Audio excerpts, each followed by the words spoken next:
Enzo Recto, kalaban ang katiwalian at kasinungalingan, kakampi sa katotohanan at kabutihan.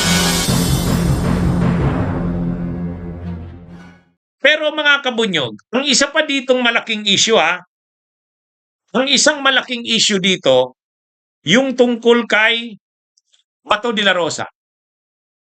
Yung tungkol kay Bato de la Rosa, mga kabunyog. Usapan natin ito. Itong tungkol kay Bato de la Rosa.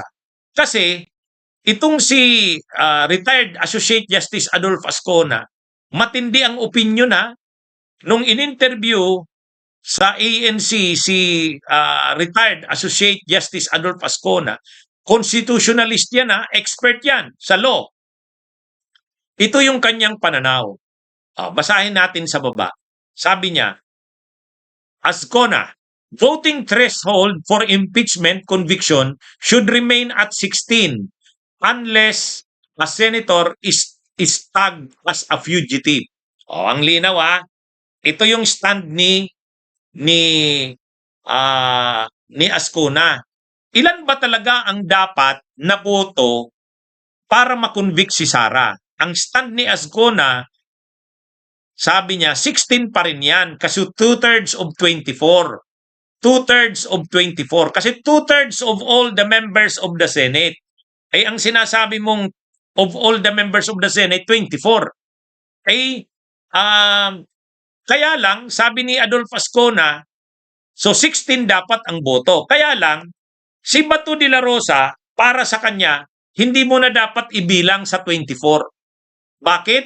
Ang paliwanag ni retired Associate Justice Adolph Ascona, si Bato de la Rosa ay fugitive. So dahil nagtatago siya, hindi niya na nire-respeto ang ating justice system, technically, legally, siya ay constructively resigned. Sa amin kasing mga abogado, mayroon kaming tinatawag na constructive resignation.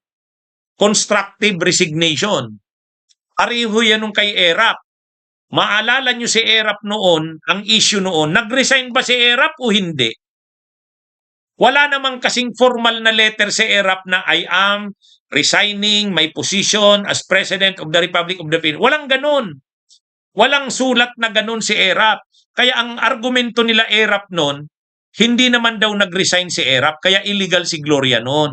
Kaya lang, ang paliwanag naman noon ng Korte Suprema, yung mga ginawa ni ERAP na aksyon, constructively, nag-resign na siya.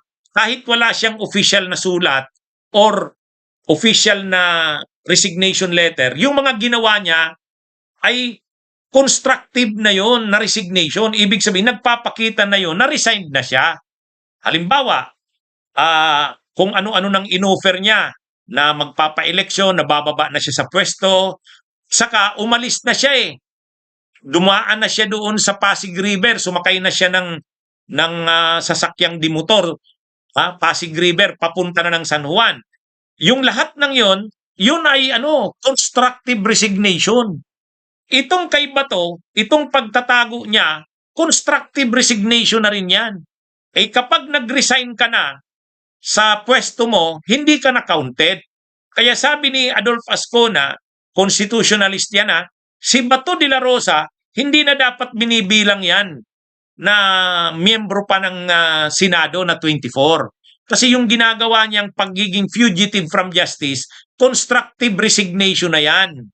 Constructively resigned na siya. Therefore, hindi na siya dapat ibilang sa 24. So 23 na lang. So kung 23 na lang, 50 na lang ang kailangan.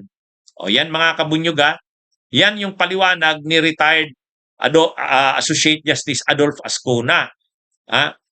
Ano na lang, 50 na lang ang kailangan. 50 na lang ang kailangan. Pero pagdating kay Jinggoy, sabi niya, hindi mo pa masasabi si Jinggoy na hindi dapat ibilang. Kasi hindi naman siya resign, suspended lang naman. Senador pa rin siya. Kaya dapat ibilang pa rin daw si Jinggoy. Yun naman ang pananaw ni Adolph Ascona. Pero kung si retired Associate Justice Antonio Carpio ang tatanungin, para kay Antonio Carpio, retired Senior Associate Justice Carpio, yung nakakulong tulad ni Jinggoy, hindi na yan dapat bumoto. Kasi nakakulong, paano naman siya makakaboto? Ganon din si Bato. So para sa kanila, dalawa yan. So pag dalawa na yan, 24 minus 2, 22 na lang. So ang 2/3 majority niyan, baka 14 na lang. Kaya ito yung magiging contentious na issue, mga kabunyog. Actually, yan ang pagdidebatihan dyan sa Senado ng Senator Judges. Yan ang didesisyonan nila. Kasi ano ba talaga ang kailangan na bilang ng boto para makonvict si Sara? 16 ba? 15? 14? Kasi ang pananaw ng prosecution ni Congresswoman Beatrix Luestro sa ni Congressman Joel Chua sa kanila, ang dapat lang na i-count sa pagboto yung ano lang, yung nag-participate sa trial, yung nagtatago at saka yung nakakulong, hindi na yun. Ay paano kung lumabas pa ang arrest warrant kay Marcoleta? O, paano yan? Di ibig sabihin, babawas pa yan sa senador na nakakulong. Kaya posibleng ang darating niyan, ang kailangan na lang na boto sa conviction ni Sara ay hindi na 16, kundi pwedeng 15 or 14 or baka 13. Baka 13. Ngayon, sinong magde-decide niyan? Magde-decide niyan ay Senado. Sila rin. Magde-decide sila niyan. Ilan bang boto ang kailangan natin? Sila ang magde-decide niyan. Pero sigurado, kung nagsabi ang Senado bilang impeachment court na 15 na lang ang kailangan or 14 or 13, ki-questionin yan sa Korte Suprema. Kaya darating din yan sa Korte Suprema.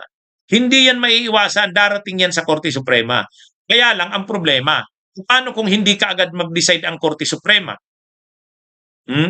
Paano kung hindi ka agad mag-decide ang Korte Suprema? Siyempre magdi-decide na ang Senado based sa nakikita nila na legal.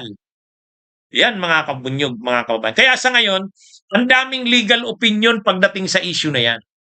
Ilan ba talaga ang kailangang boto para makonvict si Sara? Magkakaiba ang pananaw dyan. Wala naman talagang stricto pang rule niyan. Basta't ang sinabi kasi sa Constitution, 2/3 of all the members of the Senate.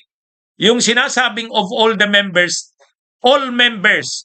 Paano yung mga constructively resigned, katulad ni Bato, based sa interpretation ni Ascona? Si Bato para sa kanya, constructively resigned na yan. Hindi mo na dapat kinakount yan. Paano kung ang interpretation ng Senate ay yung hindi nag-participate sa trial, hindi mo na ibibilang? Yan yung interpretation ng Senado, ng ilang senador. Anong masusunod yan? Sa ngayon, ang masusunod dyan ang Senado. Pero anuman ang magiging desisyon ng Senado dyan, sigurado dadalhin yan ng kampo ni Sara sa Korte Suprema. Kaya ultimately, darating yan sa Korte Suprema. Ang tanong na lang, paano kung matagal yan bago madesisyon ng Korte Suprema? 1 year, 2 years, wala pa ring desisyon. Di ba? Anong masusunod? Ay habang wala pang desisyon ng Korte Suprema, kung ano yung desisyon ng Senado, ipapatupad na yun. Ipapatupad na yun. Okay. So yan mga kabunyog, mga kabayan. Basta ako, kung may mga bago tayong mga nagbabasa rin kasi ako, nanunood din ako ng mga opinion ng mga experts. Ano man ang madaanan kong mga opinion, ikikwento ko rin sa inyo mga kabunyog, mga kababayan. Magandang araw sa inyong lahat. Mabuhay po tayo.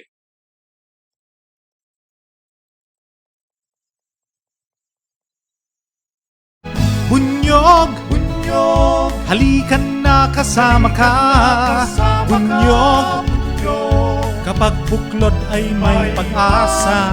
Luzon, Visayas, Mindanao, isa ang pananaw. Sa bagong Pilipinas ang bunyog isisigaw. Bunyog.